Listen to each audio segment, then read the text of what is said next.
네, 오늘 CEO 초대석에서는 게임 리퍼블리싱 회사라고 하죠. 리퍼블리싱이 뭔지 그것부터 좀 공부를 해야 될 것 같은데요. 벨로프의 신재명 대표이사 모셨습니다. 지난 31일 코스닥 시장에 상장한 기업이죠. 어서 오십시오. 예, 안녕하세요. 반갑습니다. 먼저 벨로프가 어떤 기업인지 소개 좀 부탁드립니다. 예.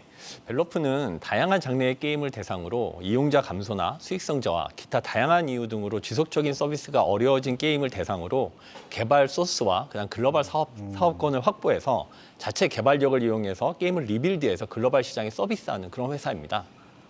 네, 이러한 게임 리퍼블리싱 사업 모델을 통해서 이용자에게는 지속적으로 게임 서비스를 제공하고 게임을 보유한 개발사에게는 로열티의 수익을 제공함으로 인해서 새로운 게임 생태계를 구축함으로 인해서 새로운 성장성과 수익성을 확보해 온 그런 기업이라고 말씀드릴 수 있겠습니다.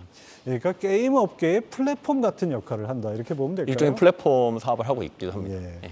자, 그렇군요. 근데 벨로프가 IPO를 할 때 스펙을 통해서 상장을 했어요. 네네. 단독 상장을 하지 않고 스펙하고 합병해서 상장한 이유는 뭡니까? 상장 결심한 시점에 두 가지 상장 방식에 대해서 고민한 것은 사실인데요.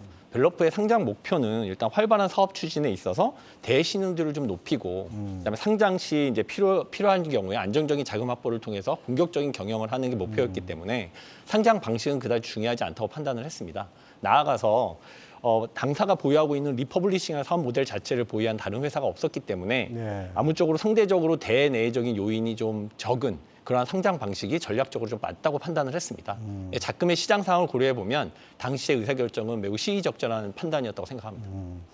자, 실적에는 얘기도 빼놓을 수 없습니다. 그 현재 벨로프 실적 수준은 어느 정도인지. 현재 벨로프가 보유하고 있는 플랫폼을 통해서 현재 누적 가입자는 글로벌 다 포함해서 1,200만 명을 지금 상회하고 있는 상황이고요. 이 플랫폼을 통해서 지속적인 확장 및 메타버스 플랫폼으로서의 진화를 추진하고 있는 상황입니다. 이 V펀이라고 하는 플랫폼은 작년 말 기준으로 초기 하면 월 순수 방문자가 이미 25만 명을 달성을 했고요. 올해는 100만 명을 달성하는 것을 목표로 좀 추진하고 있는 상황입니다. 뿐만 아니라 벨로프는 한국의 유수 기업인 위메이드나 컴투스 같은 기업과 파트너십을 강화해서 블록체인 기반의 P2E 게임의 구축 및 NFT를 통한 신규 사업도 진행하고 있는 상황입니다. 재무적으로 말씀드리면 지난 3년간 매출은 최소 35%의 매출 성장률을 보이고 있는 상황이고요. 예. 2022년 상반기에 이미 117억의 매출을 달성을 해서 이 추세로 간다면 아마 올해는 창사 이래 최고의 매출 실적을 나타낼 거로 기대하고 있습니다. 수익성은 어떻습니까? 수익성 역시 2021년 영업이익 18억을 이미 돌파한 21억을 달성한 상황이고요. 이대로 가면 무난하게 한 40억 이상의 영업이익을 달성하지 않을까 그렇게 기대하고 있습니다. 상당히 하여튼 좀 재밌는 분야인데 비교할 만한 기업이 없죠. 맞습니다. 예. 그것이 어떻게 보면 이제 그 상장 후에 주가 흐름이 좀 상대적으로 약세고 또 게임 관련주가 약세다 보니까 예. 이제 좀 그런 것 같은데 이 벨로프는 어떤 이게 전략을 세웠나요? 일단 저는 성장성이 가장 핵심이라고 생각합니다. 현재 이제 게임 시장에 대한 전망이 어둡다는 것은 이제 아무래도 게임 시장의 경쟁력이 치열해지면서 단인 게임에 대한 성장성에 대한 한계성을 이제 시장에서 좀 우려의 눈으로 보고 있는 거고, 전통적으로는 게임이 가지고 있는 흥행성이라는 부분 역시 이제 리스크라는 측면을 더 부각해서 보고 있는 측면이 있다고 생각합니다. 이에 반해 벨로프가 가지고 있는 기존 사업과 독특한 다른 이 사업 모델은 기존 게임 산업이 가지고 있는 리스크를 최소화하면서 무한한 글로벌 시장을 타겟으로 사업을 한다는 점에서 안정성이나 성장성 모두 다 가지고 있는 그런 사업 모델이라고 저희는 자부하고 있습니다. 실제 벨로프는 한국, 중국, 일본 등 다양한 국가를 거점으로 직접 서비스가 가능한 인프라와 조직을 확충한 상태고요. 좀 더 많은 나라의 서비스를 하기 위한 인프라 조직 확대에 많은 투자를 하고 있는 상황입니다. 또한 현재는 한국 게임에만 국한된 게임 소싱 부분도 이제 일본, 북미, 대만 같이 확장해서 해외 게임 소싱도 확보함으로 인해서 게임 포트폴리오 강화에도 힘을 쓸 계획에 가지고 있습니다. 네. 그러니까 제가 들어보니까 그 하이브의 위버스 같은 역할 이렇게 보면 될까요? K-팝의 어떤 플랫폼 같은 역할처럼 네네. 거기에는 해외 그 아티스트들도 많이 들어오고 하는 거니까 그런 역할로 볼 수 있겠네요. 자, 이번 IPO를 통해서 공모 자금으로 한 85억 원 정도 자금이 모였다고 그러는데 어떻게 활용하실 거예요? 현재 당사가 서비스 중인 글로벌 플랫폼인 V펀이라는 플랫폼의 고도화와 기술 개발에 사용할 계획이고요.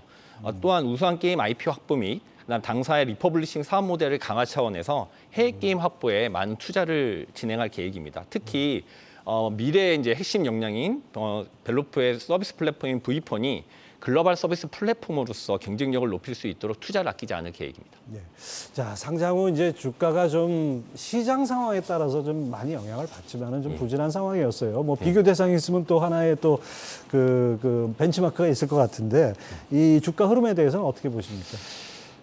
전반적으로 시장이 좋지 않은 거는 이제 전 세계적인 시장 상황이 좋지 않은 구조적인 원인이 있다고 생각은 합니다. 다만 조만간 있을 3분기 벨로프의 실적 발표와 더불어서 벨로프의 사업 실적과 성장을 시장에 꾸준히 보여준다면 시장에서도 회사의 가치에 대해서 정당한 평가를 내리지 않을까 그렇게 확신합니다.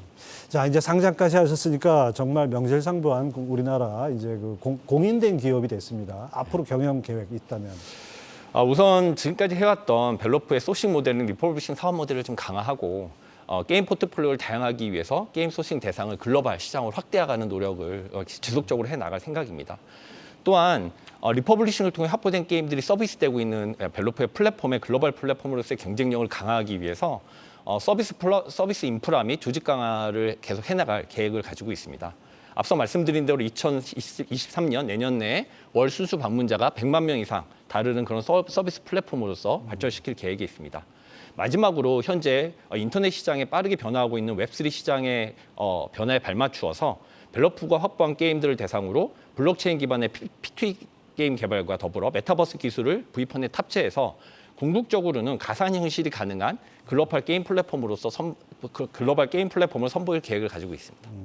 자, 끝으로 이제 한국경제TV 시청자들을 위해서 한 말씀만 해주시죠. 간단히. 벨로프는 2007년 창업부터 글로벌 시장을 지향해오면서 꾸준히 성장해 왔습니다. 최근 3년 전서부터는 재무적 성과 역시 발빠르게 성장을 하고 있는 그런 회사이고요. 향후 벨로프의 새로운 사업 모델에 대한 관심과 성장에 주목해 주시기를 부탁드립니다. 감사합니다. 네, 잘 들었습니다. 지금까지 신재명 벨로프 대표였습니다. 감사합니다. 예, 고맙습니다.